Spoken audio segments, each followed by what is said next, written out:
Assalamualaikum warahmatullahi wabarakatuh dan selamat malam. Perkenalkan, saya Kristiani Olivia Kondolra.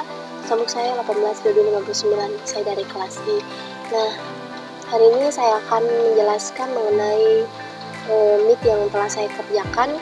Nah, di sini saya mendapat soal pertama dengan ketentuan yaitu menggunakan metode delta rule.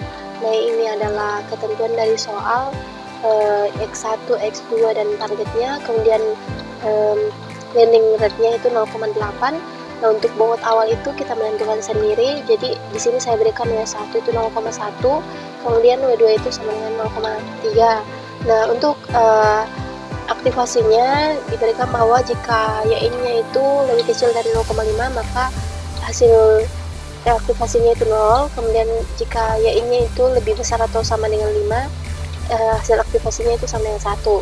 Nah, kemudian kalau misalnya hasil aktivasi atau Y tidak sama dengan target, maka dilakukan proses epoch atau memperbaiki bobot.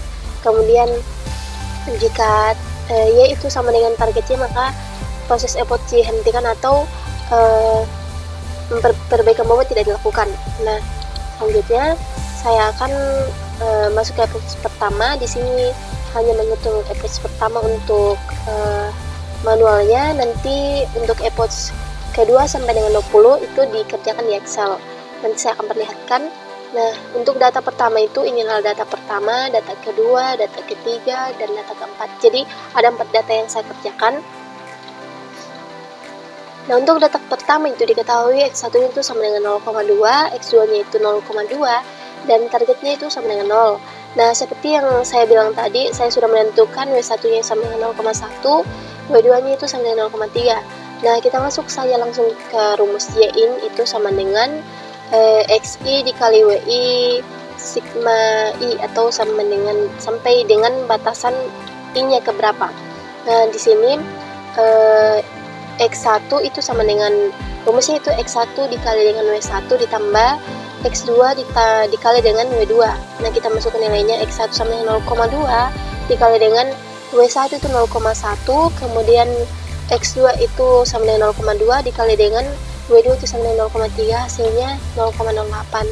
Nah, ini adalah aktivasinya. Kita lihat apakah 0,08 ini lebih besar atau lebih kecil dari 0,5. Ternyata dia lebih kecil, sehingga hasil aktivasinya itu sama dengan 0. Nah, kita lihat apakah hasil aktivasi ini sama dengan target. Nah, berarti sama.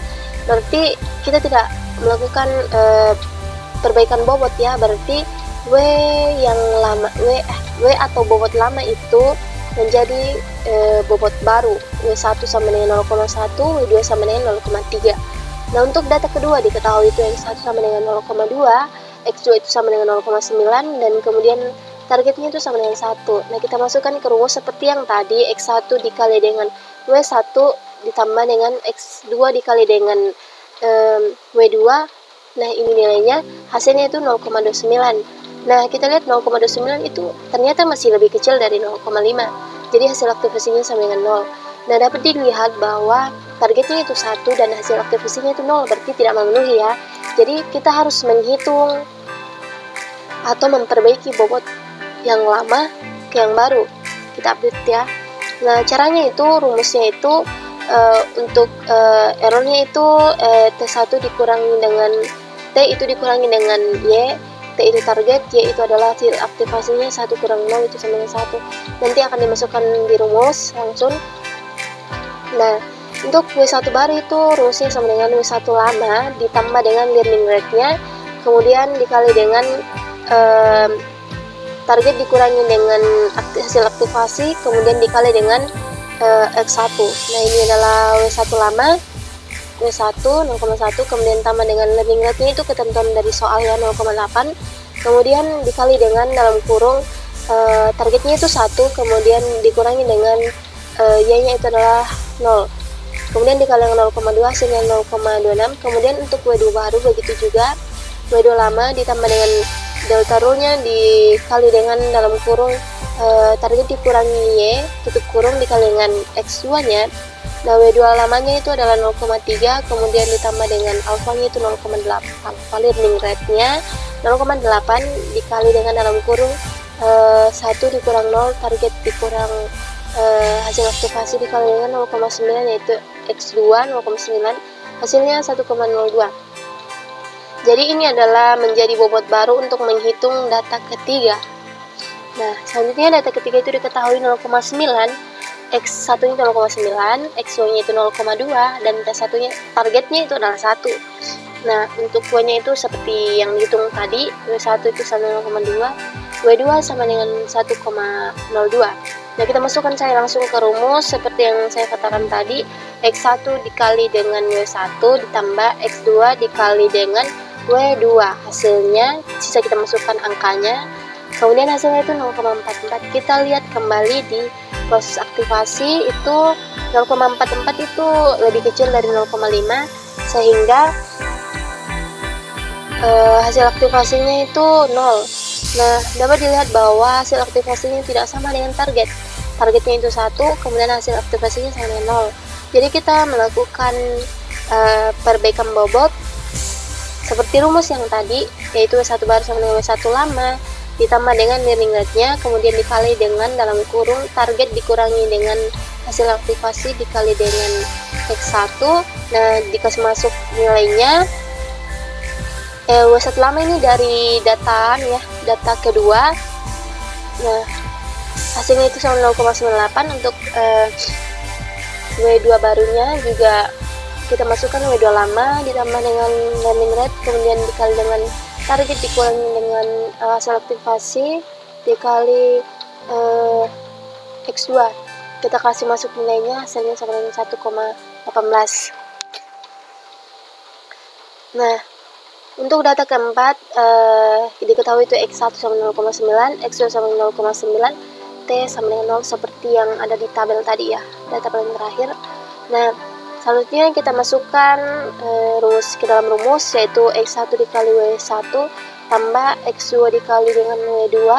Itu kita masukkan angkanya, hasilnya itu sama dengan 1,94. Nah, 1,94 ini kita kembali lihat di proses aktivasi, itu dia lebih besar dari 0,5, sehingga hasil aktivasinya itu 1. Nah, diketahui bahwa untuk data keempat itu targetnya itu 0 ya, berarti tidak sama. Nah, untuk selanjutnya itu saya perlihatkan di Excel-nya. Nah, untuk data terakhir itu berarti kita ini pada episode pertama berarti kita update lagi atau kita perbaiki lagi bobotnya, ini bobot barunya ya, untuk menghitung episode kedua. Nah, diketahui bahwa rumus Y itu sama dengan X1 dikali dengan W1 kemudian ditambah dengan X2 dikali dengan W2. Untuk epoch kedua data pertama itu hasilnya 0,1, berarti hasil aktivasinya itu karena Y ini itu lebih kecil dari 0,5, maka hasil aktivasinya 0, sehingga sama dengan target, tidak dilakukan perubahan bobot. Ini adalah nilai W1 dari epoch sebelumnya di data keempat. Nah, selanjutnya kita mencari data kedua, Y-nya itu X1 dikali dengan W1 ditambah X2 dikali dengan W2, hasilnya 0,5, berarti hasil aktivasinya itu 1 karena dia lebih besar atau sama dengan 0,5, berarti sesuai dengan target. Jadi kita tidak melakukan perubahan bobot. Untuk data selanjutnya itu masih sama dengan rumus yang sama untuk menghitungnya in, dan di sini 0,3 berarti dia lebih kecil dari 0,5, artinya Y-nya itu atau hasil aktivasinya sama dengan 0 dan tidak memenuhi, sehingga dilakukan perubahan bobot dengan rumus yang sama sebelumnya, yaitu W1 lama, kemudian kita tambah dengan learning rate, kemudian kita kalikan dengan target, kemudian dikurangi dengan hasil aktivasi, kemudian dikali dengan X1 karena di sini W1, dan begitu pun dengan W2. Nah, selanjutnya untuk Y yang terakhir untuk epoch kedua itu 1,4, berarti lebih besar atau sama dengan 0,5, maka diberikan 1, ini tidak sama dengan target, jadi dilakukan perubahan bobot. Nah, begitu pun seterusnya sampai ke epoch ke 20, dan dapat dilihat bahwa ini sudah sampai di epoch ke 20, tapi tidak memenuhi ya, ini 0,001 untuk Y-nya dan targetnya itu 0110, berarti masih tidak memenuhi. Nah, kesimpulan yang dapat saya berikan, jadi jaringan masih belum mengenali pola yang diberikan itu, kemungkinan karena inputan X1 dan X2 nya itu hanya mengenali angka 0 dan kemudian angka 1, kemungkinan dari saya, atau bisa juga karena terlalu kecil inputan yang diberikan. Nah, mungkin sekian dari saya. Mohon maaf bila ada kekurangan. Terima kasih.